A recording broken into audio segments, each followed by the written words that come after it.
রাসূলুল্লাহ সেজদায় পড়ে যেভাবে কাঁদতেন, চুলার উপরে হাড়ি তুলে দিলে ভাত রান্না করার সময় যেমন একটা আওয়াজ হয়, ভাতের হাড়িতে শোনেন নাই আওয়াজ?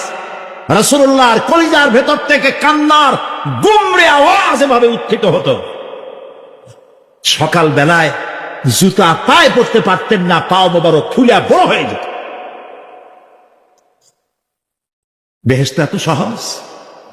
রব্বুল আলামিনের এই আইন পৃথিবীর বুকে চালু করার কারণেই জনাবে মুহাম্মদুর রাসূলুল্লাহ সাল্লাল্লাহু আলাইহি ওয়াসাল্লাম এমন এক সমাজ কায়েম করেছিলেন যেখানে চুরি ছিল না, ডাকাতি ছিল না, জেনা ছিল না, ব্যভিচার ছিল না। আল্লাহর নবী বলেছিলেন, খায়রুল কুরুনি কারনি, সর্বশ্রেষ্ঠ যুগ হতেছে আমার যুগ। এমন যুগ তৈরি হয়ে গেল, মানুষ না খেয়ে মরে না, বেকার সমস্যার সমাধান হয়ে গেছে, মানুষের দ্বারা মানুষ আর লাঞ্ছিত হয় না, অপমানিত হয় না। এমন মুসলমান আল্লাহর নবী জনাবে মুহাম্মদুর রাসূলুল্লাহ তৈরি করেছিলেন এই কোরআন দিয়ে। কি দিয়ে করেছিলেন? কোরআন দিয়ে। ইতিহাস লিখতেছে, সেই জামানায় একটা সুন্দরী যুবতী মেয়ে মদিনা থেকে কোথাও যাচ্ছিল, যাওয়ার পথে যখন সন্ধ্যা হয়ে গেল, তখন ওই যুবতী মনে করলো, একাকিনী আমি বেরিয়েছি, এখন যদি কোনো পর পুরুষের সামনে পড়ে যায় তাহলে তো আমার সতীত্ব আর বাঁচবে না, অলঙ্কারাদি লুণ্ঠিত হবে। এই মনে করে ভয়তে মহিলা বসে পড়েছে জমিনের উপরে। জমিনের উপরে ভয়তে বসে পড়েছে। দেখা গেল যুবক ছেলেটি তার দিকে এগিয়ে আসতেছে। যুবক এবার যুবতীর কাছে এসেছে, ময়দানে আর কোনো মানুষ নাই। যুবক ছেলেটি যুবতীর দিকে তাকিয়ে বলে, মা, আমাকে দিয়ে তোমার কোনো ক্ষতি হবে না, তুমি কোথায় যাবে আমাকে বলো, আমি নিরাপদে পাহারা দিয়ে তোমাকে তোমার গন্তব্যে পৌঁছে দেব। আমার পরিচয় শোনো, আমি মুসলমান। সুবহানাল্লাহ বিহামদি। রাসূলুল্লাহ এরকম মুসলমান তৈরি করেছিলেন, সুবহানাল্লাহ বলেন। এইরকম মুসলমান তৈরি করেছিলেন জনাবে মুহাম্মদ রাসূলুল্লাহ সাল্লাল্লাহু আলাইহি ওয়াসাল্লাম। এভাবে মুসলমান তৈরি করেছেন যেই মুসলমানদের কোনো মানুষের কোনো ভয় ছিল না, সমাজে চুরি ডাকাতি জেনা ব্যভিচার সব বন্ধ হয়ে গিয়েছিল। রাসূলের সেনাবাহিনী কেমন ছিল জানেন? রাসূলুল্লাহ কোরআন দিয়ে এমন সেনাবাহিনী তৈরি করেছিলেন, সিরিয়া দখল হলো মুসলমানদের হাতে।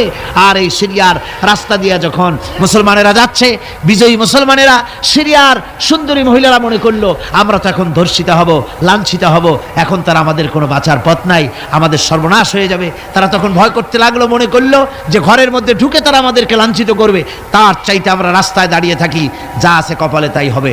দেখা গেল রাসূলুল্লাহ ট্রেনিং প্রাপ্ত সাহাবায়ে কেরাম সিরিয়া এই শহরের এক প্রান্ত দিয়ে ঢুকলেন, অপর প্রান্ত থেকে বেরিয়ে গেলেন, ডানে বায়ে তাকিয়ে দেখলেন না কারা দাঁড়িয়ে আছে। সুবহানাল্লাহ বিহামদি। এর নাম হচ্ছে ইসলাম। এটাই শিক্ষা দিয়েছিলেন জনাবে মুহাম্মদ রাসূলুল্লাহ সাল্লাল্লাহু আলাইহি ওয়াসাল্লাম। এমন এক সুন্দর সমাজ পৃথিবীতে কায়েম হয়েছিল, যার বরকতে এই সুন্দর সমাজ হয়েছিল। আপনারা কি চান বাংলাদেশে সেরকম একটি সমাজ কায়েম হোক? রাসূলুল্লাহ বিদায় হয়ে গিয়েছেন, কিন্তু যে আদর্শ দিয়ে তিনি এই ধরনের সুন্দর সমাজ তৈরি করেছিলেন, সেই আদর্শ তিনি সাথে নিয়ে যান নাই। তারাকতু ফীকুম আমরাইন, রাসূলুল্লাহ বলেছেন, দুটি জিনিস তোমাদের জন্য রেখে গেলাম, একটা হলো কিতাবুল্লাহ, একটা হচ্ছে আল্লাহর কিতাব, আর একটা হচ্ছে আমার সুন্নাহ। এই দুটি জিনিস রেখে গেলাম তোমাদের জন্য। যদি আঁকড়ে ধরতে পারো তাহলে তোমরা কেউ ধ্বংস হবে না, বিচ্ছিন্ন হবে না, ক্ষতিগ্রস্ত হবে না। এই কোরআন তোমাদেরকে বাঁচিয়ে রাখবে, এই আদর্শ তোমাদের টিকিয়ে রাখবে।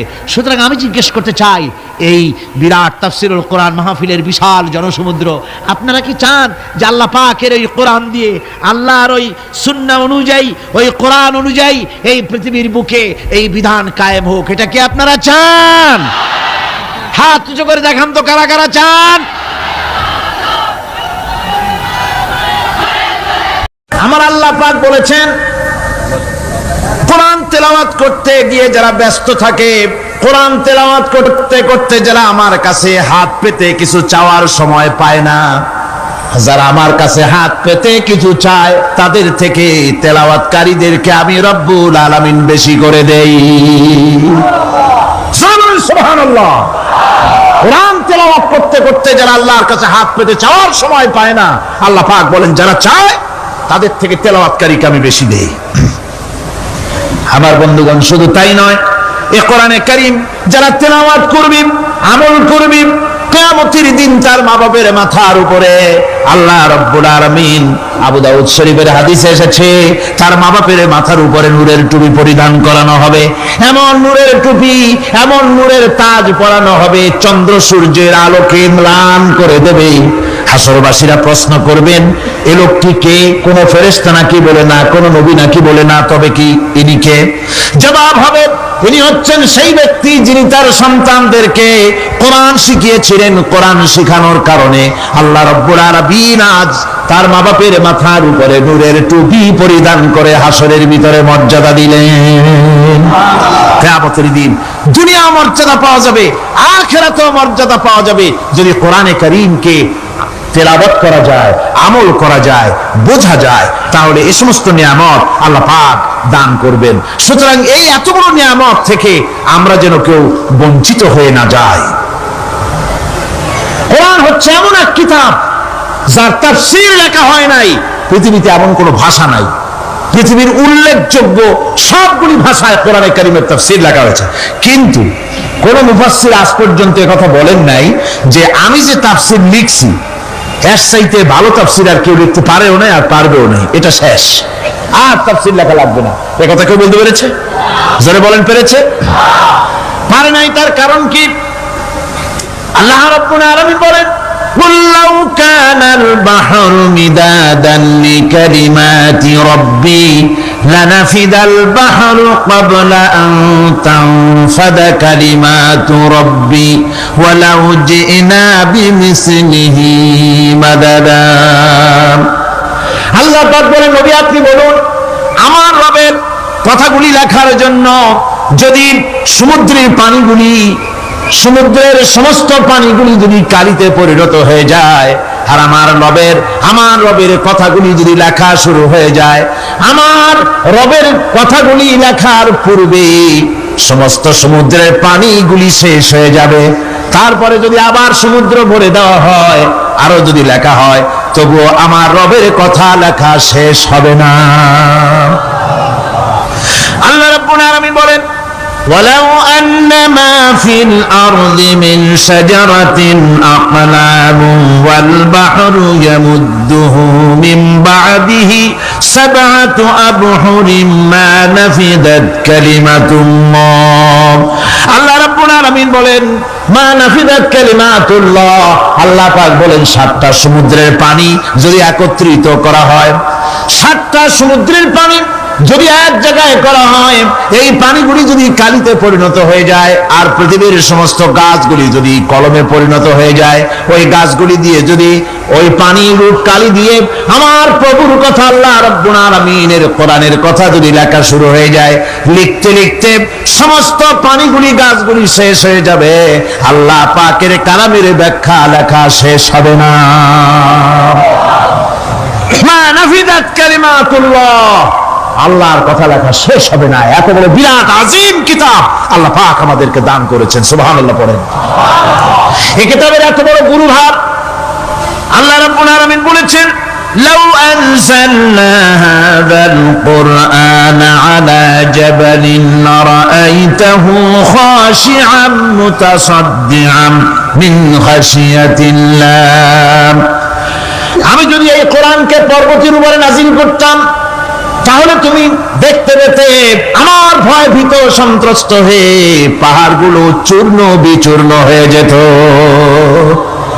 এত বড় আসিম কিতাব আমি তোমাদেরকে দান করেছি, যার গুরুভার বহন করতে কেউ রাজি হয়নি। পাহাড় পর্বত কেউ রাজি হয়নি, মানুষ রাজি হয়েছে। এই মানুষের উপরে আমি এটা অবতীর্ণ করেছি। গোটা বিশ্ববাসীর সামনে এই কিতাব আমি দিয়েছি তোমাদেরকে, এর দ্বারা হেদায়েত তোমরা গ্রহণ করবে। কিয়ামতের দিন আল্লাহর এই বিরাট নিয়ামত আমাদেরকে দান করলেন, আমরা এই নিয়ামতের নাশকর করেছি। অর্থাৎ এই কোরআনকে আমরা ব্যবহার করেছি, সঠিকভাবে করি নাই, বেঠিকভাবে করেছি। প্রথম দিন, দ্বিতীয় দিন আমি বলেছি কোরআন শরীফকে শুধু তাবিজ তোমারের জন্য, শুধু সওয়াবের জন্য তেলাওয়াত করেছি। আসলে শুধু সওয়াবের জন্য তো আসেনি কোরআন। কোরআন বুঝতে হবে, আমল করতে হবে, তবে না শান্তি পাবো। আপনি যদি কোরআন হচ্ছে মানুষের জীবন সমস্যার সমাধানের গ্রন্থ। ওষুধ খেলে রোগ ভালো হয়, ওষুধ খেলে কি হয়? কেউ যদি সকাল বেলায় তসবিহ হাতে নিয়ে 500 বার পরে ওষুধ ওষুধ ওষুধ 500 বার পড়লে রোগ কি ভালো হবে? বরং রোগ আরো বাড়তে পারে চিল্লাইতে চিল্লাইতে। শীতের জন্য লেপ্টায় না দিয়া কেউ যদি চিল্লাইতে থাকে, জিকির করে লেপ্ত শোক লেপ্ত শোক লেপ্ত শোক, শীত কি বন্ধ হবে নাকি? পানির পিপাসায় ছটফট করে মানুষ যদি চিল্লায় পানি পানি পানি পানি পানি, পানির পিপাসা আরো বাড়বে। তাহলে কি বোঝা গেল? পিপাসা লাগলে পানি পান করতে হবে, শীত লাগলে কম্বলটা গায়ে দিতে হবে, রোগ হলে ওষুধটা খেতে হবে, তাহলে সব সমস্যার সমাধান হবে। অনুরূপ ভাবে আমরা শুধু কোরআনে কারীমকে তেলাওয়াত করি সবের নিয়তে, তার হুকুমগুলি জীবনের উপরে আমল করি না বলে আজকের জীবন আমাদের বিপর্যস্ত হয়েছে। ব্যক্তিতে, পরিবারে, রাষ্ট্রে শান্তি নাই, কোথাও শান্তি নাই এই কারণে। আর কিয়ামতের দিন রাসূল আসামি করবেন তাদেরকে যারা কোরআন অমান্য করেছে। রাসূল হবেন বাদী। বাদী হবেন কে? যারা বলেন কে বাদী হবেন? রাসূল। আসামি হবে কারা? যারা কোরআন ছেড়ে দিয়েছে। আল্লাহ রাব্বুল আলামিন বলেন وقال الرسول يا رب إن قوم اتخذوا هذا القرآن مهجورا।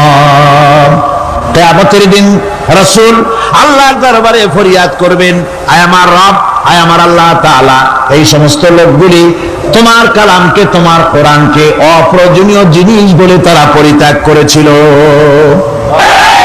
আমার বন্ধুগণ, কিয়ামতের দিন যখন এরা উপস্থিত হবে আল্লাহর দরবারে, আল্লাহ রাব্বুল আলামিন কোরআনের সাথে যারা ঠাট্টা করেছে, বিদ্রুপ করেছে, কোরআনের আইনকে নিয়ে যারা ঠাট্টা বিদ্রুপ মজাক উড়ায়ছে, কিয়ামতের দিন তাদেরকে বলা হবে ওয়াকিলাল ইয়াউমা নানসাকুম কামা নাসিতুম লিকা ইয়াউমিকুম হাদা। কিয়ামতের দিন আল্লাহ রাব্বুল আলামিন কোরআনের ঠাট্টাকারী, কোরআনের বিদ্রুপকারী, কোরআনের আইনের অমান্যকারীদেরকে বলবেন আমি আজকে তোমাদের ভুলে গেলাম, যেমন করে তোমরা এই দিনে আমার সঙ্গে সাক্ষাৎকারের কথা ভুলে গিয়েছিলে। তোমরা যেমন আমার আজকের এই কিয়ামতের দিনের কথা যারা ভুলে গিয়েছিলে, আজকে আমিও তোমাদেরকে ভুলে গেলাম। এরপরে কি হবে? وَمَأْوَاكُمُ النَّارُ وَمَا لَكُمْ مِنْ نَاصِرِينَ। আল্লাহ পাক বলেন এরপরে এদের জায়গা হবে জাহান্নাম, আর এদের সাহায্যকারীও কেউ থাকবে না, জাহান্নামে চিরকাল থাকতে হবে। এটা এই জন্য যে তারা আল্লাহর কোরআনের সঙ্গে ঠাট্টা করেছে, বিদ্রুপ করেছে, কোরআনের আইন মানে নাই, কোরআনের আইনকে অমান্য করে চলেছে। এই জন্য কিয়ামতের দিন আল্লাহ রাব্বুল আলামিন তাদেরকে শাস্তি প্রদান করবেন। কোরআন পৃথিবীর বুকে আল্লাহ নাজিল করেছেন, শুধু তেলাওয়াত করবেন ঝুলে ঝুলে, এজন্য নয়। কি জন্য নাজিল হলো? এবার উদ্দেশ্য শুনুন। আল্লাহ পাক বলেন আর রহমান আল্লামাল কোরআন। আল্লাহ রাব্বুল আলামিন তিনি হলেন এমন দয়াবান, এমন রহমান, যিনি কোরআন শিখালেন। কি কারণে শিখালেন? কোরআন নাজিলের উদ্দেশ্য কি? আল্লাহ পাক বলেন ইন্না আনজালনা ইলাইকাল কিতাবা বিল হাক্কি লিতাহকুমা বাইনান নাসি বিমা আরাকাল্লাহ। আল্লাহ পাক বলেন এই কিতাব আমি আপনার প্রতি অবতীর্ণ করেছি এই জন্যে যাতে করে আপনি আল্লাহর প্রদর্শিত এই বিধান অনুযায়ী মানুষের উপরে বিচার ফয়সালা করতে পারেন। মানুষের উপরে আইন চলবে আল্লাহ। কার আইন? জোরে বলেন কার আইন? আলা লাহুল খালক ওয়াল আমর। সৃষ্টি যার, আইন চলবে কার? আল্লাহ পাক বলেন এই জন্য নাজিল করলাম, কোরআন নাজিল করেছি যাতে করে কোরআনের আইন দিয়ে বিচার ফয়সালা করতে পারেন, সেই জন্যই কোরআন নাজিল করলাম। আসলে আল্লাহ নবীর এই পৃথিবীতে আগমনের উদ্দেশ্য ওটাই ছিল। হুয়াল্লাযী আরসালা রাসূলাহু বিল হুদা ওয়া দীনিল হক লিইয়ুযহিরাহু আলাদ-দীনি কুল্লিহি ওয়া কাফা বিল্লাহি শাহীদা। আল্লাহ রাব্বুল আলামিন বলেন, আমি আমার রাসূলকে দ্বীনে হক সত্যের বিধান সহকারে দুনিয়ায় প্রেরণ করেছি। লাইয়ুযহিরাহু আলা দ্বীনি কুল্লিহি আয় লাইয়ুগলিবাহু আলা সাইরিল আদিয়ান।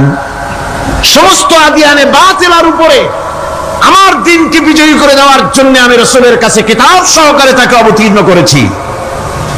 এ দায়িত্ব শুধু মুহাম্মদ সাল্লাল্লাহু আলাইহি ওয়াসাল্লামের ছিল না, দুনিয়ার উপরে আল্লাহর দ্বীন কায়েম করা, আল্লাহর বিধান অনুযায়ী মানুষের বিচার ফয়সালার দায়িত্ব শুধু মুহাম্মদ সাল্লাল্লাহু আলাইহি ওয়াসাল্লামের ছিল না, সমস্ত নবীদের ছিল। কাদের ছিল?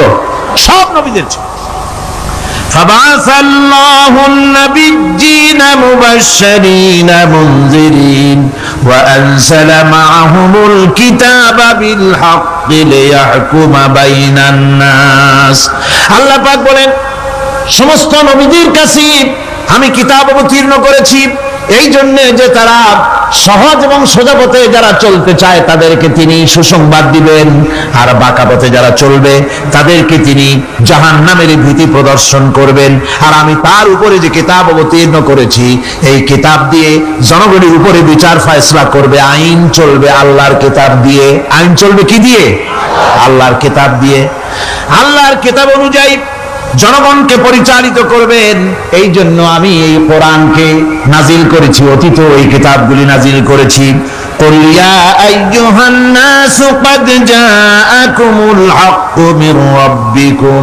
আল্লাহ পাক বলেন, নবী আপনি বলে দেন, আপনি বলুন, হে মানব সকল, আল্লাহর পক্ষ থেকে তোমাদের জন্য মহাসত্য এসেছে। এই মহাসত্য যদি অনুসরণ করো তোমাদের জন্য কল্যাণকর হবে। ওমান দাল্লা ফাইন্নামা ইয়াদুল্লু আলাইহা। আর যদি কোরআনকে অমান্য করো, আল্লাহর কিতাবকে অমান্য করো, তাহলে তোমাদের জন্য অকল্যাণ হবে। আজ আপনারা বলেন, আল্লাহর কিতাবের আইন কি আমাদের দেশে চলে? কোরআনের আইন কি চলে? চলে না। কোরআনের আইন চলে না। আমরা কি খুব শান্তিতে আছি? খুব আরামে আছি? শ্রমিকরা তাদের শ্রমের মূল্য পায়, কৃষক তার উৎপাদিত পণ্যের সঠিক দাম পায়, নারী তার সতীত্বের মর্যাদা পায়। জনগণ কি আরামে ঘুমাতে পারে? না, জনগণ রীতিমতো দুবেলা পেট পুরে সমস্ত জনগণ খেতে পারে। এর একমাত্র কারণ হচ্ছে কোরআনের আইনকে অমান্য করা হয়েছে। ভালো করে কান পেতে শুনুন, আল্লাহ রাব্বুল আলামিন কোরআনে কারীমের মধ্যে পরিষ্কার করে বলেছেন, ওয়ামান লাম ইয়াহকুম বিমা আনজালাল্লাহু ফাউলাইকা হুমুল কাফিরুন। যারা নাকি আমার দেওয়া বিধান অনুযায়ী, কোরআন অনুযায়ী যারা বিচার ফয়সালা করে না, ফাউলাইকা হুমুল কাফিরুন, ফাউলাইকা হুমুজ জালিমুন, ফাউলাইকা হুমুল ফাসিকুন। যারা আমার দেওয়া বিধান অনুযায়ী বিচার ফয়সালা করে না তারা কাফির, তারা জালিম, তারা ফাসিক। সুতরাং এর ভিতরে এই জুলমের মধ্যে জালিমদের অন্তর্গত, ফাসিকদের অন্তর্গত হয়ে বাংলাদেশের বহু মুসলমান, পৃথিবীর বহু এলাকার মুসলমান এর মধ্যে লিপ্ত হয়ে আছে। কোরআনের আইন চালু না করলে পরে, কোরআনের আইন না মানলে পরে জালিম হতে হবে, কাফির হতে হবে, ফাসিক হতে হবে। অর্থাৎ যতখানি না মানবে ততখানি এই বিশেষণে বিভূষিত হতে হবে। এক শ্রেণীর লোক আছে যারা বলে বেড়ান ধর্ম আর রাজনীতি আলাদা। বলেন কিনা? জোরে বলেন, বলে কিনা? ধর্ম আর রাজনীতি আলাদা। তারা বলেন আমরা ধর্ম নিরপেক্ষ থাকতে চাই। তারা কি থাকতে চায়? ধর্ম নিরপেক্ষ থাকতে চায়। কোরআনে কারীমে এই ধর্ম নিরপেক্ষবাদীদের ব্যাপারে কোরআন কি বলছে শুনুন। আল্লাহ রাব্বুল আলামিন বলেন, আলাম তারা ইলাল্লাযীনা ইয়াজউমুনা আন্নাহুম আমানু বিমা উনজিলা ইলাইকা ওয়া মা উনজিলা মিন ক্বাবলিক। আল্লাহ পাক বলেন, হে নবী, তুমি কি সেই সব লোকদেরকে দেখেছো যারা দাবি তো করে যে আমরা আল্লাহর উপর ঈমান এনেছি আর এই কিতাবের উপর ঈমান এনেছি, এর পূর্বে যত কিতাব নাজিল হয়েছে সেসব কিতাবের উপরেও ঈমান এনেছি। ধর্ম নিরপেক্ষবাদীরা তারা তো বলে না যে আল্লাহ মানি না, কোরআন মানি না, একথা বলে না? ওটা বলে না। কি বলে? সেই বলা কথাটাই আল্লাহ এখানে অনেক আগে বলে রেখেছেন। ওরা বলে যে আমরা অবশ্যই আল্লাহকে মানি, আল্লাহর কিতাব মানি, এর পূর্বে যত কিতাব নাজিল হয়েছে সেগুলোও মানি, তবে ইউরিদুনা আইয়াতাহাকামু ইলাত তাগুত। তারা চায় তাদের জীবনের সমস্ত সমাধান সমস্যার জন্য তাগুতের কাছে যেতে চায়। তাগুতকে, আল্লাহকে বাদ দিয়ে তারা যেতে চায় কোথায়? তাগুতের কাছে। জোরে বলেন, কিসের কাছে যেতে চায়? তাগুতের কাছে। তাগুত বলে কারে? তাগুত বলা হয় যে নিজে আল্লাহর আইন মানে না এবং অপরকেও আল্লাহর আইন অমান্য করতে বাধ্য করে, তাকে বলা হয় তাগুত। ওরা বলে ধর্ম আর রাজনীতি আলাদা, কোরআন মানি কিন্তু কোরআনের আইন মানি না। ওরা কোরআন মানে ঠিকই, বলে যে কোরআন মানি, কিন্তু কোরআনের আইন মানে। তাহলে এ মানি বলার অর্থটা কি? এর মূল্যটা কোথায়? কোরআন যদি মানো তো কোরআন বলেছে সুদ খেও না, আমাদের দেশে সুদ চলছে না। কোরআন বলেছে বিবিকে পর্দায় রাখো, পর্দায় কি রাখা হচ্ছে? কোরআন বলেছে ওজনে কম দিও না, তা কি মানা হচ্ছে? কোরআন বলেছে আমার আইন দিয়ে দেশ শাসন করো, তা কি করা হচ্ছে? সুতরাং ধর্মনিরপেক্ষ মতবাদ যেটা, এই মতবাদটা কোরআনের দৃষ্টিতে কুফরি মতবাদ। ধর্মনিরপেক্ষ মতবাদ কি? জোরে বলেন, ধর্মনিরপেক্ষ মতবাদ কি? কোন মুসলমান, যে ব্যক্তি নিজেকে মুসলমান বলে দাবি করে, ধর্মনিরপেক্ষ মতবাদ সে বিশ্বাস করতে পারে না। জায়েজ নাই, হারাম। আফাতুমিনুনা বিবাদিল কিতাব ওয়া তাকফুরুনা বিবাদ। তোমরা কোরআনের কিছু অংশকে মেনে নিবে আর কিছু অংশকে করবে অস্বীকার। এটা যদি করো দুনিয়ার জীবনে পাবে দুনিয়ার জীবনে জিল্লতি আসবে, লাঞ্ছনা আসবে, আর কিয়ামতে পাবে জাহান্নামের শাস্তি। সুতরাং ধর্মনিরপেক্ষ মতবাদের অর্থ তারা বলে যে ধর্মহীনতা নয়, আসলে কিন্তু ধর্মনিরপেক্ষ মতবাদের অর্থই হলো ধর্মহীনতা। ঠিক কিনা কোন? জোরে বলেন ঠিক কিনা? এই ধর্মনিরপেক্ষ মতবাদ আমাদের দেশের জন্ম হয় নাই, এর জন্ম হয়েছে ইউরোপ সভ্যতায়। প্রাচীন ইউরোপ সভ্যতায় এর জন্ম হয়েছিল, সেখান থেকে তার আন্ডা বাচ্চা ভারতে এসেছিল। ভারত থেকে এই আন্ডা বাচ্চার কিছু অংশ 1972 সালে তদানীন্তন সরকারের মাথার উপরে ভারত চাপিয়ে দিয়েছিল। সেই ধর্মনিরপেক্ষ মতবাদ 1972 সনের সংবিধানে লেখা হলো, কিন্তু 1982 সনে যখন সংবিধান আবার অ্যামেন্ডমেন্ট করা হলো, তখন ধর্মনিরপেক্ষতার কপালে ঝাঁটা মেরে বিদায় করা হয়েছে। বাংলাদেশে ধর্মনিরপেক্ষ মতবাদ চলতে পারে না। ধর্মনিরপেক্ষ মতবাদের কথা আমাদের দেশে তারাই বলে যারা 72 সনে ক্ষমতায় ছিলেন।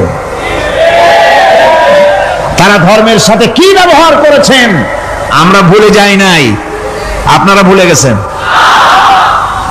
1972 সনে দেশের সমস্ত বিশ্ববিদ্যালয়ের মনোগ্রাম থেকে ইকরা বিসমি রাব্বিকাল্লাযী খালাক রাব্বি জিদনি ইলমা, কোরআনে কারীমের এই আয়াতকে বিদায় করে দেওয়া হয়েছিল।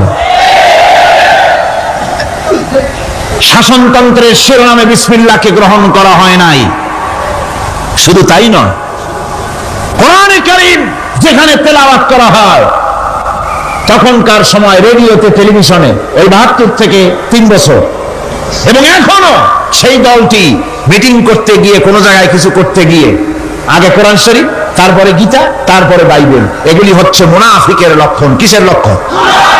যেখানে যেই টেবিলে, যেই মঞ্চে কোরআন তেলাওয়াত হয়, বাইবেল গীতা পড়া হারাম, পড়া হতে পারে না। কোরআনের চাইতে শ্রেষ্ঠ কিতাব আল্লাহর দুনিয়া আছে? সমস্ত কিতাবকে রাদ করেছে কোরআন।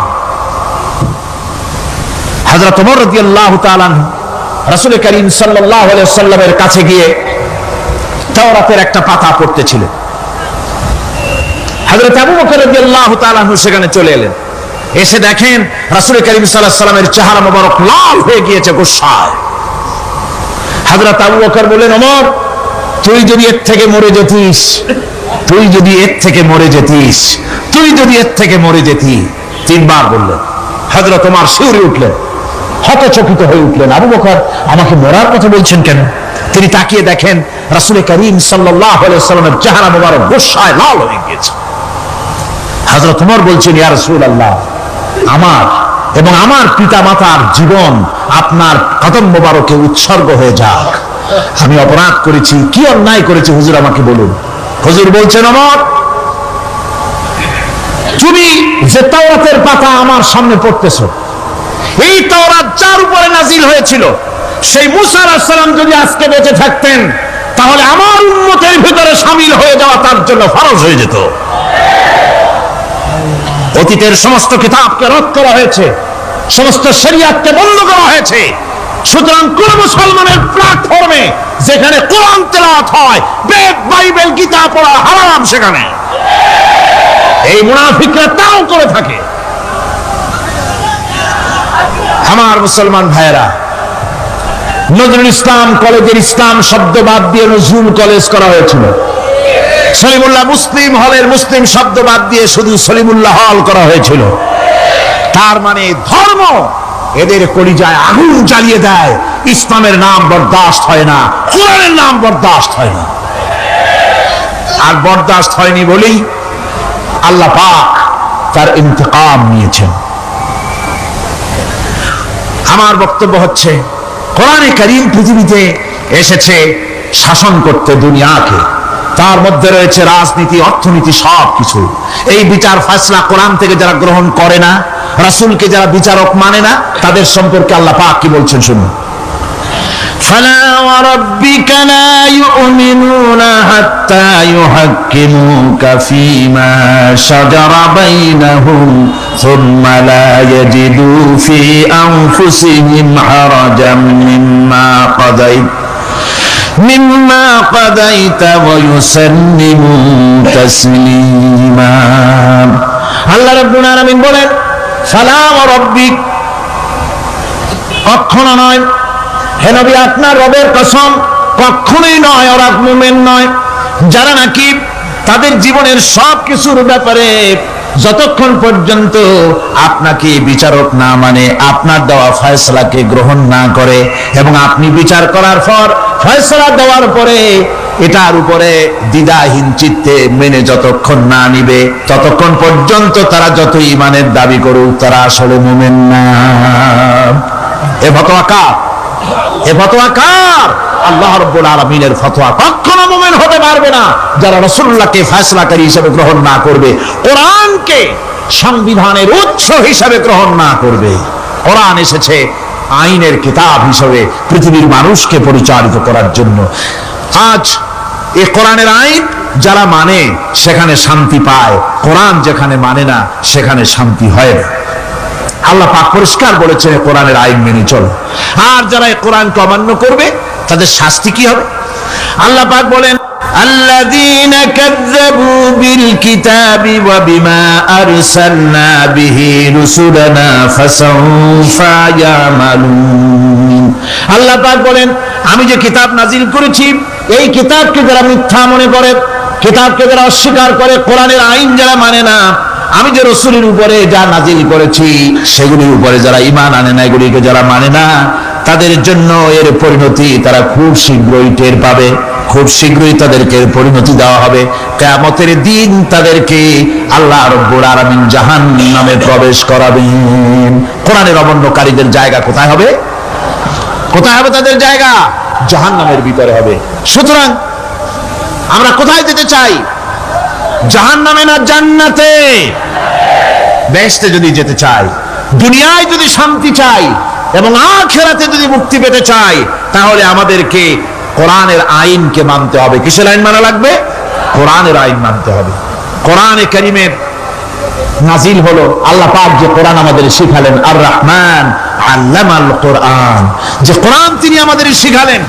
এই কোরআন নাজিলের পদ্ধতি ছিল মদিনা এবং মক্কা। রাসূলের মক্কি জিন্দেগিতে কিছু নাজিল হয়েছে, আর মদনী জিন্দেগিতে নাজিল হয়েছে কিছু। মক্কা শরীফে যেগুলি নাজিল হয়েছে সেই সূরাগুলো ছিল তাওহীদ, রিসালাত এবং আখিরাতের উপরে নির্ভর করে।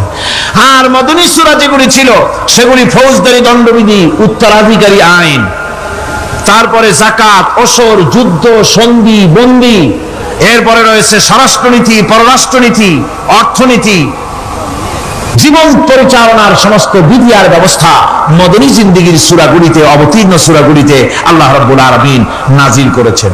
কোরআন শরীফ মানুষের সকল সমস্যার সমাধান দিয়েছে। এখানে আমি এখন তার কিছু নমুনা পেশ করছি আপনাদের সামনে, আপনাদের বোঝার জন্য যে কোরআন অনেকে বলে যে কোরআনের তাফসীরের ভেতরে রাজনীতির আলোচনা হয়। রাজনীতি সেইটুক করি যেটুকু আল্লাহ কোরআনে করেছেন। যেরকম আলহামদুলিল্লাহ, এর থেকে বাড়াই কিছু বলি নাকি? না। কোরআন যেটুকুন করেছে, রাসূলুল্লাহ যেটুকুন করেছে, একজন মুসলমান হিসাবে তা করা আপনার আমার জন্য কি সুন্নত, নফল। ওইটা করা কি জোরে কোন? এটা করা আমাদের জন্য ফরজ।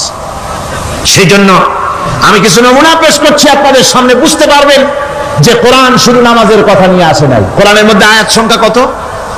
6666। এটা ঠিক না,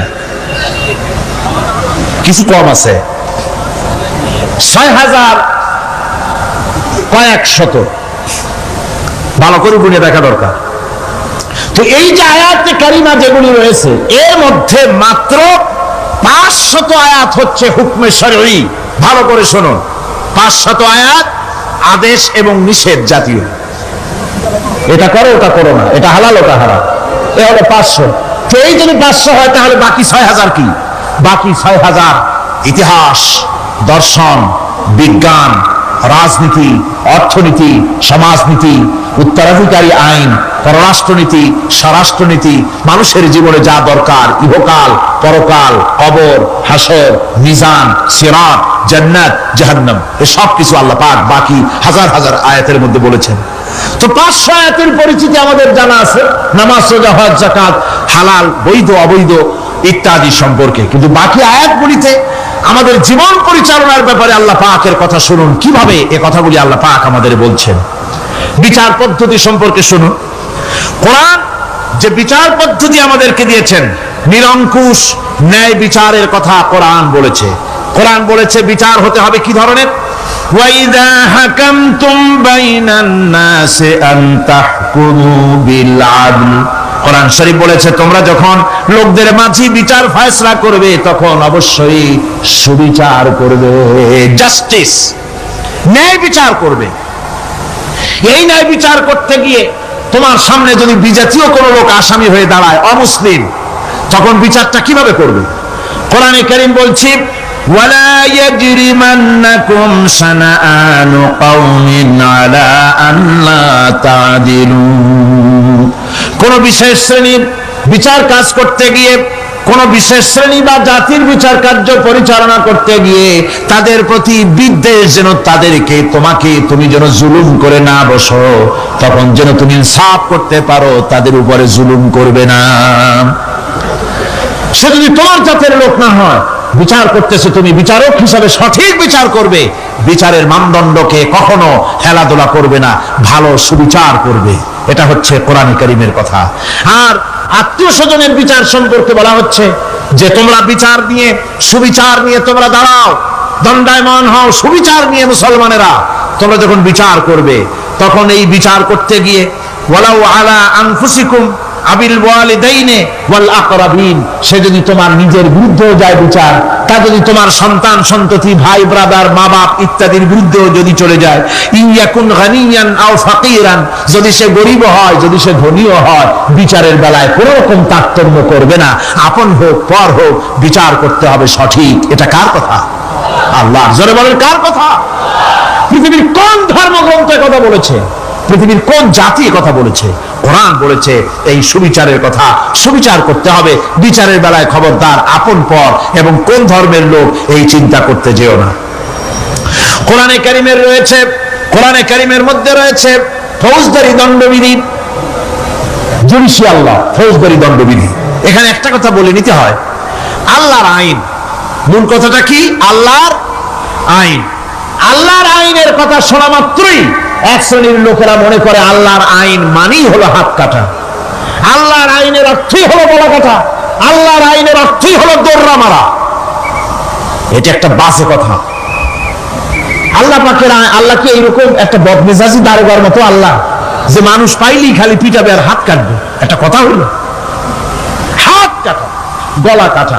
এটা কখন সুবিচার প্রতিষ্ঠিত হয়ে যাবে, খাওয়া পড়ার গ্যারান্টি মিলবে, তারপরে যদি কেউ চুরি করে দৃষ্টান্তমূলক শাস্তি দাও হাত কেটে। এর আগে না। মদিনা মুনাওয়ারায় হযরত ওমর রাদিয়াল্লাহু তাআলা আনহুর সময় অনাবৃষ্টির কারণে দুর্ভিক্ষ দেখা দিয়েছিল, তখন হযরত ওমর জাস্টিসদেরকে, ম্যাজিস্ট্রেটদেরকে ডেকে পরিষ্কারভাবে এলান করে দিয়েছিলেন, এখন যদি কোনো চোর ধরা পড়ে, এই দুর্ভিক্ষ চলাকালীন কোন চোর যদি ধরা পড়ে আর প্রমাণিত হয় পেটের জ্বালায় চুরি করেছে, খবরদার তার হাতকে তোমরা কাটবে না, খবরদার হাত কাটবে না। ইসলাম তো আগে পেটে দেয়, আগে কোথায় দেয়? পেটে, তারপরে দেয় পিঠে, আগে দেয় না। মানুষের খাওয়া পড়া শিক্ষা চিকিৎসা বাসস্থান সবটার গ্যারান্টি দেওয়া হয়। মদিনায় যখন এই গ্যারান্টি এসে গেল, চোরের হাত কাটা আইন মক্কায় নাজিল হয় নাই, নাজিল হয়েছে মদিনা মুনাওয়ারায় রাসূলের মদনী জিন্দেগিতে। কোন সময়? যখন রাসূলুল্লাহ প্রেসিডেন্ট। রাসূলুল্লাহ কি? যখন রাসূলুল্লাহ কি রাষ্ট্রপতি, সেই সময় মানুষ দরজা খুলে ঘুমাবার সুযোগ পেল, খাওয়া পড়া শিক্ষা চিকিৎসা বাসস্থানের গ্যারান্টি পেল। এই সময় আল্লাহ রাব্বুল আলামিন তিনি যখন দেখলেন ইসলামী সমাজ ব্যবস্থা কোরআনের আইনের মাধ্যমে মানুষ সব রকমের নিরাপত্তা লাভ করেছে, পেটের সমস্যার সমাধান হয়ে গেছে, তখন আল্লাহ আইন জারি করলেন, আস-সারিকু ওয়াস-সারিকাতু ফাকতাউ আইদিয়াহুমা, চোর পুরুষ হোক আর নারী হোক উভয়ের হাত কেটে দাও, পুরুষ হোক আর নারী হোক এখন উভয়ের হাত কেটে দাও। দৃষ্টান্তমূলক শাস্তি হোক, যাতে করে এই চুরি আর না কেউ না করে। পেটে খাবার আছে, চাকরি আছে, ওষুধ আছে, শিক্ষা আছে, থাকার মতো জায়গা আছে, এখন চুরি করো কেন? তাহলে বোঝা যাবে এটা নেশায় পরিণত হয়েছে। কি হয়েছে? নেশা। তখন তার চোরকে বসায় সেলুট মারা আর যাবে না, এখন হাতটা কাটিয়া একটা শাস্তি দিয়ে দাও। আমাদের দেশে কিন্তু চোরের হাত কাটা আইনের ব্যাপারে কোন চোরেরা আজ পর্যন্ত মিছিল করে না। বাংলাদেশের কোন ছোট ছোট চোর, যেমন তাল চোর, বেল চোর, কচু চোর, ছাতি চোর, জুতা চোর, আরো যত ছোট ছোট চোর, এই সব চোরেরা কি কোনোদিন মিছিল করেছে যে চোরের হাত কাটা আইন মানি না, মানবো না? বলেছে কেউ? বলে। কিন্তু এই আইনের বিরুদ্ধে সোচ্চার কারা? কোন চোরেরা? নিশ্চয়ই ছোট চোরেরা না, বড় চোর, যারা তাল বেল চুরি করে না, বরং কলমের খোঁচা দিয়া সরকারের জনগণের লক্ষ কোটি কোটি টাকা পকেটস্থ করেন মেহেরবানি করে। ওই সব তারা মনে করেন যদি এই আইন চালু হয়ে যায় তাহলে তালচোর বেলচোরের তো কোনো ক্ষতি নাই, ইসলামী রাষ্ট্র চালু হলে পরে তো সকলের পেটে ভাত আসবে, ওই তাল বেলা চুরি করা লাগবে না, তাদের তো সুবিধা। কিন্তু মুসিবতটা তো আমাদের হবে, বেশি খাইয়া খাইয়া জিহ্বা পুরু হয়ে গেছে, এখন ওই বেশি খাইতে না পারলে বদভ্যাস চালু হয়ে যাবে, চুরি করতে যখন যাইবে তখন এই আইন তো বিসমিল্লাহ হবে আমাদের দিয়া। এই জন্য ওনারাই বিরোধিতা করেন চরম ভাবে। আমার বন্ধুগণ, কোরআনের আইন বন্ধ করার ক্ষমতা কারো নাই, এই আইন চালু হলে পরেই শান্তি আসবে। ওরা বিরোধিতা করছে, ওরা বলছে চোরের হাত কাটা আইন এটা হচ্ছে একটা অমানবিক ব্যাপার। আইনটা কার? আল্লাহ। মানুষগুলি কার?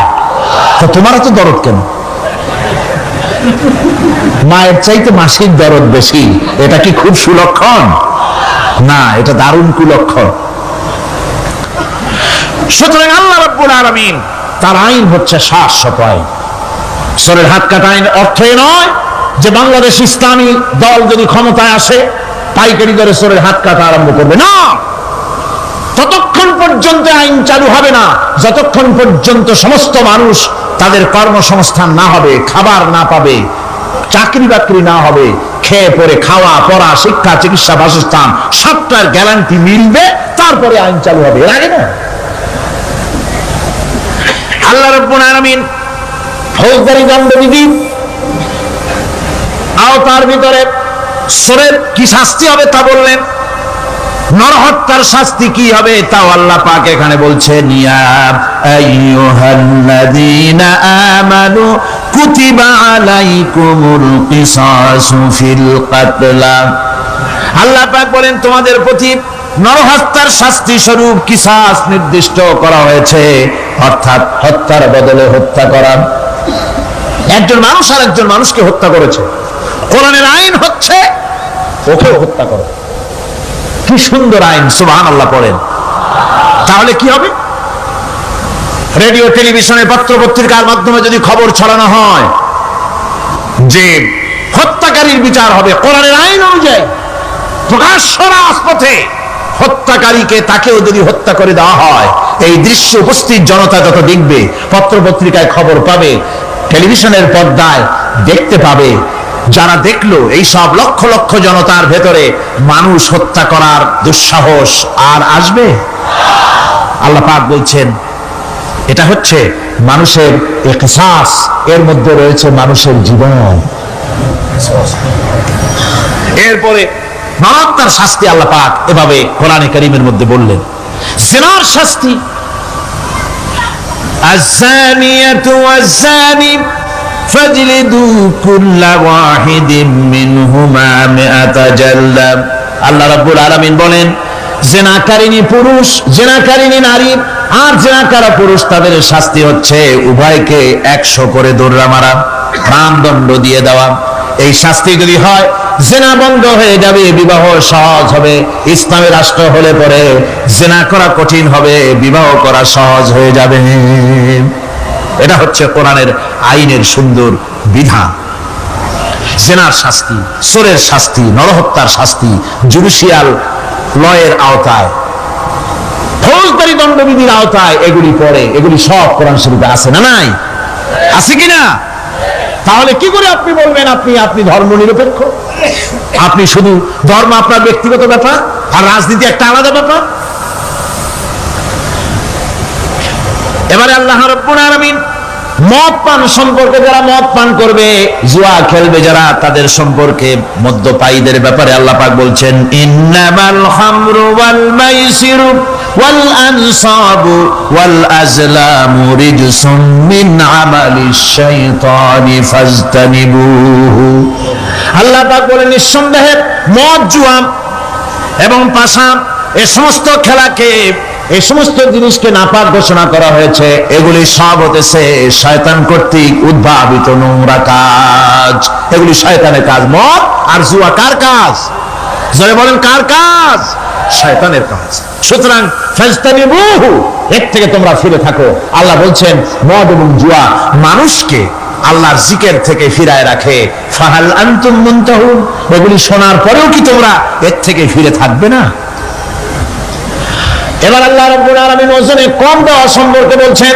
যারা ব্যবসায়ী, অনেক ব্যবসায়ী আছে, ব্যবসা করতে গিয়ে ধর্ম ব্যক্তিগত ব্যাপার, ব্যবসার মধ্যে ধর্ম নিতে চাই না। কয় যে ধর্ম দারুণ পবিত্র জিনিস, এত পবিত্র, শুধু মসজিদে থাকবে, শুধু মাদ্রাসায় থাকবে, আমার জীবনের বিস্তীর্ণ অঙ্গনে ধর্ম ঢুকতে পারবে না। তার মানে ভাবখানা এই, আল্লাহ এবং রসুলকে বলে দেওয়া হচ্ছে, হে আল্লাহ, হে রসুল, তোমাদের উপরে 144 জারি করে দিলাম, শুধু মসজিদে আর খানকায় থাকো, মাদ্রাসায় থাকো, আমাদের জীবনের বিস্তীর্ণ অঙ্গনে তোমাদের কোনো প্রবেশের অধিকার নাই। যেরকম নাউজুবিল্লাহ।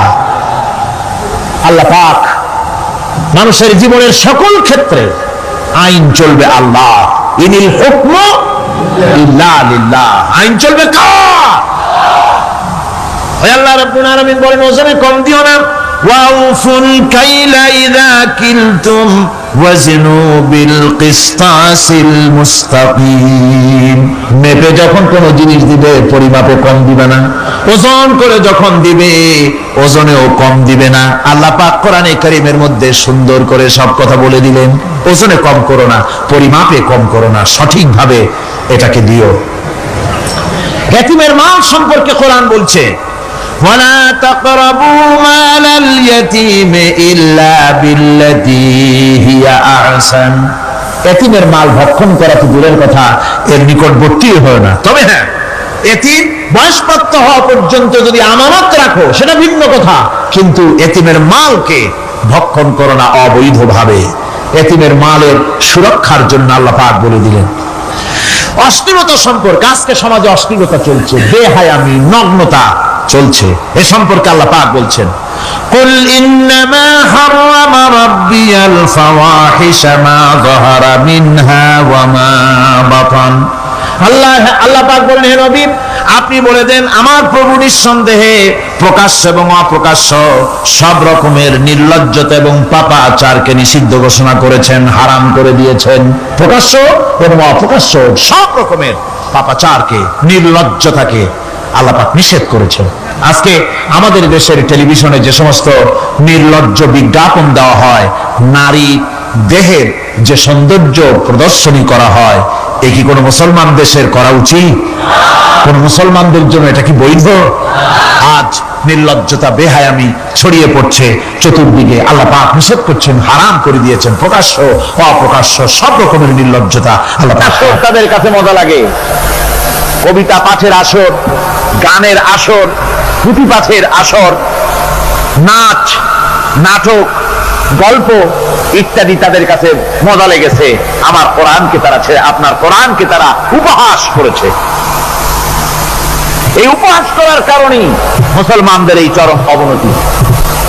আল্লামা ইকবাল বলেছেন, वो जमाना में मुअज़्ज़ज़ थे मुसलमान होकर और तुम मुखार बने हो तारिके कुरआन होकर। সে যুগের মানুষেরা কোরআনকে সম্মান করে দুনিয়ার বুকে মর্যাদা তারা পেয়েছিলেন, আর আজকে কোরআনকে না মেনে কোরআন থেকে দূরে সরে গিয়ে মানুষেরা আজ চরম ভাবে জিল্লতির মধ্যে পড়ে গিয়েছে। কাজী আল্লাহ রাব্বুল আলামিনের নবী কিয়ামতের দিন মামলা দায়ের করবেন, বড় মুশকিল হয়ে যাবে মুসলমানদের জন্য, বিপদে পড়ে যেতে হবে। সেজন্য রসূল যে মামলা দায়ের করবেন, ওই মামলায় যেন আমরা আসামি না হয়ে যাই, তার জন্য আমাদের দায়িত্ব হলো কোরআন পড়তে হবে, কোরআন বুঝতে হবে, আর কোরআন অনুযায়ী নিজেদের জীবনকে পরিচালিত করতে হবে। যারা এই কোরআনকে মানবে না, কোরআনের ফয়সালা অনুযায়ী জীবনের ফয়সালা করবে না, তাদের সম্পর্কে আল্লাহ পাক বলেছেন, ওয়ামান লাম ইয়াহকুম বিমা আনজালাল্লাহু ফাউলাইকা হুমুল যালিমুন।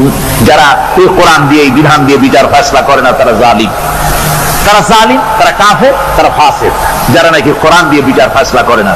সুতরাং কোরআনের ইখতিলাফ কায়েম করার জন্য চেষ্টা করতে হবে, সম্মিলিতভাবে চেষ্টা করতে হবে, যাতে করে সমাজে কোরআনের রাজ কায়েম হয়ে যায়। শুধু তেলাওয়াতের মাধ্যমে নয়, বরং বাস্তবে কোরআনকে জমিনে প্রতিষ্ঠার জন্য সর্বাত্মক প্রচেষ্টা চালাতে হবে মুসলমানদেরকে। আমরা কি সেই প্রচেষ্টা চালাতে রাজি আছি? জোরে বলেন, রাজি আছি? আল্লাহ রাব্বুল আলামিন বলেন, আমি প্রত্যেক নবীর জন্য দুষ্কৃতকারীদেরকে দুশমন বানায় দিয়েছি, অর্থাৎ এই দুশমনী চলতে থাকবে। হঠাৎ করে ফেরেশতারা এসে জমিনে দিন কায়েম করে দিয়ে যাবেন, এজন্য সংগ্রাম করতে হবে, এজন্য কষ্ট করতে হবে। আর আল্লাহ পাক বলেন, নবীকে বলছেন, আপনাকে সাহায্য করার জন্য, সত্য পথ দেখাবার জন্য আর সাহায্য করার জন্য আমি আল্লাহ আপনার জন্য যথেষ্ট। যখন দিন কায়েমের জন্য সংগ্রামে মানুষ লিপ্ত হয়ে যাবে, আল্লাহ পাক বলেন, শত্রুদের হাতে অসহায় করে আমি তোমাদের ছেড়ে দেব না। ওয়া কানা হাক্কান আলাইনা নাসরুল মুমিনিন। মুমিনদের সাহায্য করা আমি আল্লাহর জন্য ওয়াজিব। মুমিনদের জন্য সাহায্য করা আল্লাহর কি হক। আল্লাহ বলেন, আমি মুমিনদেরকে সাহায্য করব, ভয় পাইও না। ওয়ালা তাহিনু ওয়ালা তাহজানু ওয়া আনতুমুল আলাউনা ইন কুনতুম মুমিনিন। কোনো ভয় নাই, কোনো চিন্তা নাই, যদি মুমিন হও আমি আল্লাহ তোমাদেরকে বিজয়ী করব। মুমিন হওয়া লাগবে, আর যদি মুমিন না হও তাহলে বারবার মতো কাফেরের দেশ ভয় দেখাবে, ভয়ের সাথে চিত হয়ে পড়বা। বুঝলেন? ঈমান যদি থাকে, ঈমানের মজবুতি যদি থাকে, তাহলে মুসলমান লড়াই করে এসেছে, ইতিহাস দেখিয়ে এসেছে। সামান্য কয়েকজন মুসলমান, আল্লাহ বলেছেন 10 জন যদি হও 100-র উপরে আমি তোমাদেরকে জয়যুক্ত করব। সুবহানাল্লাহ। মুত্তাকি হতে হবে, সাবের হতে হবে। মুসলমান হলে তার তো ভয়ের কিছু নাই, সে লড়াই করে অস্ত্রের জোরে নয়, জনবলের সৈন্যদের শক্তির জোরে নয়, সে লড়াই করে আল্লাহর রহমতের উপরে ভরসা করে, ঈমানের জোরে। কিসের জোরে? ঈমানের জোরে। এই জন্য মুসলমানদের সাথে যারাই লড়াই করতে এসছে, মার খাইয়া পলাইয়া কুল পায় নাই, মহাবীর দুর্বল সিংহের মতো পলাইছে। তাদের তার কারণ কি? যে ওদের চিন্তা হলো যে যদি মরি তো জাহান্নাম ছাড়া পথ নাই। আর মুসলমান সে মনে করছে যদি বাঁচি তো গাফি, আর যদি মরি শহীদ হয়ে যাবো, জান্নাতে চলে যাবো। কোথায় চলে যাবো? জান্নাতে চলে যাবো। আমার ভাইয়েরা, এজন্য বিশ্বকবি কবি সম্রাট আল্লামা ইকবাল বলেছেন, বাতিল সে দবনে ওয়ালে है आसमान ही हम, बातिल से दबने वाले है आसमान ही हम, सो बर कर चुका है तो इम्तिहान हमारा। বাতিলের সামনে মাথা নত করার জাত আমরা না। আকাশ সাক্ষী, জমিন সাক্ষী, এই পৃথিবী সাক্ষী। মুসলমানেরা কখনো, ইমানদার মুসলমানেরা কখন মাথা, কোন সময় তারা মাথা নত করে না। তারা সেই বীর জাতি। দস্ত দস্ত है दरिया भी न छोड़े हमने, दस्त दस्त है दरिया भी न छोड़े हमने, बहरे जुल्मत में दौड़ा दिए घोड़े हमने। আমরা সেই জাতি, প্রান্তর তো প্রান্তর। শ্রাবণের খস্রতা উত্তাল তরঙ্গমালা নদীর উপর থেকে ঘোড়া দাবড়িয়ে আমি নদীর অপর পারে ইসলামের পতাকা উড্ডীন করেছি, আমি সেই মুসলমান। সুতরাং আল্লাহ রাব্বুল আলামিন বলেন, ইয়া আইয়ুহাল্লাযীনা আমানু ইন তানসুরুল্লাহা ইয়ানসুরকুম। ও বিশ্বাসীরা, তোমরা যদি আল্লাহর মদদ করো, আল্লাহ তোমাদের মদদ করবেন। তোমরা আল্লাহর সাহায্য করো, আল্লাহ তোমাদের সাহায্য করবে। আল্লাহর কি সাহায্য করবেন আপনারা? আল্লাহ দান কম হয়েছে না চাউল কম হয়েছে? কি সাহায্য করবেন? আল্লাহর সাহায্য মানে ইসলামের সাহায্য। আপনি যদি ইসলামের সাহায্য করেন, আল্লাহ রাব্বুল আলামিন আপনাকে সাহায্য করবেন। আর সাহায্য এমন ভাবে করবেন, ইতিহাসে বহু কথা আছে, আমি সংক্ষেপ করে দিচ্ছি। বদরের প্রান্তরে মাত্র কয়েকজন মুসলমান, আল্লাহ পাক তাদেরকে কিভাবে জিতালেন। আল্লাহ পাকের ওই কবি বলতেছেন, ফেজায়ে বদরে পয়দা কুন ফেরেশতে তেরি নুসরত কো উতার सकते गर्दों से कतर अंदर कतर अभी। বদরের প্রান্তরে মুসলমানদের ঈমান ছিল, ওই ঈমান যদি তোমরা আনতে পারো, তাহলে আমি আল্লাহ রাব্বুল আলামিন কাতারে কাতারে ফেরেশতা তোমাদের জন্য অবতীর্ণ করে দিতে পারি। যেরকম সুবহানাল্লাহ। وقال الذين كفروا لولا نزل عليه القرآن جملة واحدة كذلك لنثبت به فؤادك ورتلناه ترتيلا। আল্লাহ পাক কোরআন শরীফের মধ্যে বলেছেন, একজন যদি হও ইমানদার মুত্তাকি 10 জনের উপরে বিজয়ী হবে। 10 জন যদি হও 100-এর উপরে বিজয়ী হবে। 100 যদি হও 1000-এর উপরে বিজয়ী করবো। জোরে বলেন সুবহানাল্লাহ। কবি বলতেছেন, ফিজায়ে বদরে পয়দা কুন ফেরেশতে তেরি নুসরত কো উতার सकते गर्दू से कतर अंदर कतर अभी। বদরের মুসলমানদের মতো ঈমান আনো, তাহলে আকাশ থেকে কাতারে কাতারে ফেরেশতা নাজিল করে দিয়ে আল্লাহ পাক তোমাদেরকে সাহায্য করবেন। সুবহানাল্লাহ। সে আল্লাহ আছে না নাই? জোরে বলেন, আছে না নাই?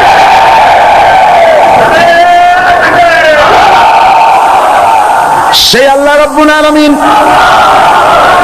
কোরআনে কারীমের ভিতরে আয়াতুল কুরসির মধ্যে বলে দিয়েছেন, আল্লাহু লা ইলাহা ইল্লা হুয়াল হাইয়ুল কাইয়্যুম। প্রাণ খুলে সবাই পড়েন, বসা মানুষ, দাঁড়ানো মানুষ। আল্লাহু লা ইলাহা ইল্লা হুয়াল হাইয়ুল কাইয়্যুম। আল্লাহ রাব্বুল আলামিন, তিনি ছাড়া কোনো ইলাহ নাই। তিনি সার্বভৌমত্বের মালিক, কেউ নাই আল্লাহ ছাড়া। এই কথা মানুষকে ঘোষণা করতে হবে, ঘাবড়াবার কারণ নাই। এর অর্থ এই নাই যে আপনারা কালেমার দাওয়াত দিবেন আর রাষ্ট্র শক্তি আপনারা পিটাইতেই থাকবে, আপনার কোনদিন আপনার সুদিন ফিরে আসবে না। বিষয়টা কি এমন না। আমার আল্লাহর ওয়াদা শুনুন, ওয়ালা তাহিনু ওয়ালা তাহজানু ওয়া আনতুমুল আলাউনা ইন কুনতুম মুমিনিন। মুমিন যদি হও, আমি তোমাদেরকে বিজয় দান করব। সুবহানাল্লাহ বলেন। আজ যদি আমাদের উপর বিপদ এসে থাকে, তাহলে তার একমাত্র কারণ পূর্ণাঙ্গ ঈমানের অভাব আমাদের মধ্যে রয়েছে, ঠিক কিনা? আজ পৃথিবীতে সব থেকে মার খায় কারা? চিল্লায় বলো। আলজেরিয়ায় কারা? বসনিয়ায় কারা? চেচনিয়ায় কারা? প্যালেস্টাইনে কারা? জুরিবাত আলাইহিমুয যিল্লাতু ওয়াল মাসকানা ওয়া বাউ বিগাদাবিন মিনাল্লাহ। আল্লাহর গজব আসবে, ইহুদিরা পৃথিবী থেকে নিশ্চিহ্ন হবেই হবে ইনশাআল্লাহ। দেখেছেন তাকায়া প্যালেস্টাইনে ইসরায়েলিরা হেলিকপ্টার, গানশিপ, কামান, বোমা নিক্ষেপ করছে, আর প্যালেস্টাইনের শিশু, কিশোর, যুবকেরা ইহুদিদের নিক্ষিপ্ত বোমা আর কামানের মোকাবেলা করতেছে পাথর দিয়ে। আমি আমার অন্তরের অন্তঃস্থল থেকে ধন্যবাদ জানাই, মোবারকবাদ জানাই খালিদ বিন ওলীদের উত্তরসূরি, খাব্বাব খোবাইবের উত্তরসূরি প্যালেস্টাইনের ওই সব যুবকদেরকে যারা কাফের বেঈমান ইহুদিদের মোকাবেলা করতেছে ইট আর পাথর দিয়ে। আর আমি আমার অন্তরের অন্তঃস্থলের সমস্ত ঘৃণা দিয়ে আমি ধিক্কার জানাই পৃথিবীর মুসলিম শাসকদেরকে, যারা মুসলমানদের মার দেখে চুপ করে যারা বসে আছে।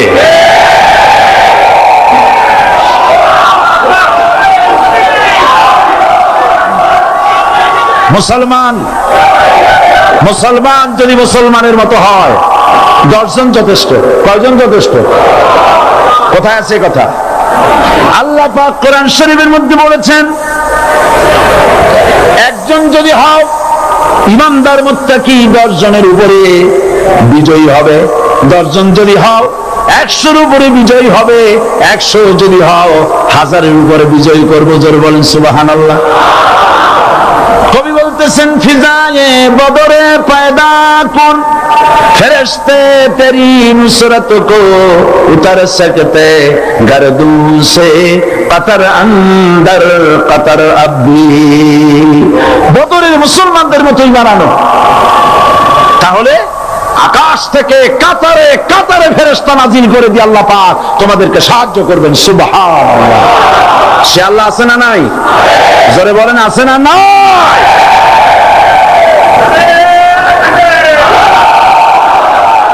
সেই আল্লাহ রাব্বুল আলামিন কোরআনে কারীমের ভিতরে আয়াতুল কুরসির মধ্যে বলে দিয়েছেন, আল্লাহু লা ইলাহা ইল্লা হুয়াল হাইয়ুল কাইয়্যুম। প্রাণ খুলে সবাই পড়েন, বসা মানুষ, দাঁড়ানো মানুষ। আল্লাহু লা ইলাহা ইল্লা হুয়াল হাইয়ুল কাইয়্যুম। আল্লাহ রাব্বুল আলামিন, তিনি ছাড়া কোনো ইলাহ নাই, তিনি সার্বভৌমত্বের মালিক, কেউ নাই আল্লাহ ছাড়া। এই কথা মানুষকে ঘোষণা করতে হবে। বাধা, এই কথা বললেই বাধা দেবে কয় শ্রেণীর লোক? 3 শ্রেণী। প্রথম শ্রেণী হচ্ছে কে? রাষ্ট্রশক্তি। আজও তারা বাধা দিচ্ছে। আল্লাহর আইন দিয়ে দেশ চালাও, তারা তাদের মন মর্জি মোতাবেক আইন দিয়ে দেশ চালাবে। আল্লাহ পাক বলছেন, আলা আলাহুল খালকু ওয়াল আমরু। সৃষ্টি যার, আইন চলবে তার। কারো বাবার আইন চলতে পারে না, নিজেদের তৈরি করা আইন চলবে না। ইনিল হুকমু ইল্লা লিল্লাহ। একমাত্র আইন চলবে কার?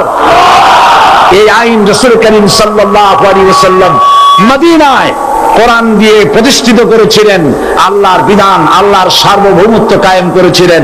কোরআন সংবিধান হলো, চুরি বন্ধ হলো, ডাকাতি বন্ধ হলো, জেনা বন্ধ হলো, হত্যা বন্ধ হলো, ধর্ষণ বন্ধ হলো, সব কিছু বন্ধ হয়ে গিয়ে মুসলমানেরা শান্তি লাভ করলো, পৃথিবীর মানুষ শান্তি লাভ করলো। সুবহানাল্লাহ। আজ মুসলমানেরা শত্রু চেনে না, বন্ধু চেনে না। বন্ধুকে বানাইছে শত্রু, শত্রুকে বানাইছে বন্ধু। কে বন্ধু কে শত্রু চিনাই দিবেন কে? আল্লাহ। বলেন কে দিবেন? আল্লাহ রাব্বুল আলামিন কোরআনে কারীমের মধ্যে পরিষ্কার করে বলেছেন, লাতাজিদান্না শাদ্দান নাসি আদাওয়াতান লিল্লাযীনা আমানুল ইয়াহুদা ওয়াল্লাযীনা আশরাকু। আল্লাহ পাক বলছেন, হে রাসূল, মানুষের ভিতরে দুইটা শ্রেণী মুমিনদের জন্য সব থেকে জঘন্য দুশমন। কয়টা শ্রেণী?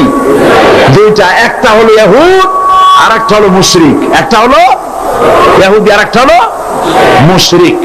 এটা হলো তোমাদের দুশমন। আর আজ আমাদের দেশে, পৃথিবীর বিভিন্ন দেশে মুসলমানেরা মুশরিকদের সঙ্গে সম্প্রীতি বাড়াচ্ছে, মুসলমানদের সাথে শত্রুতা বাড়াচ্ছে।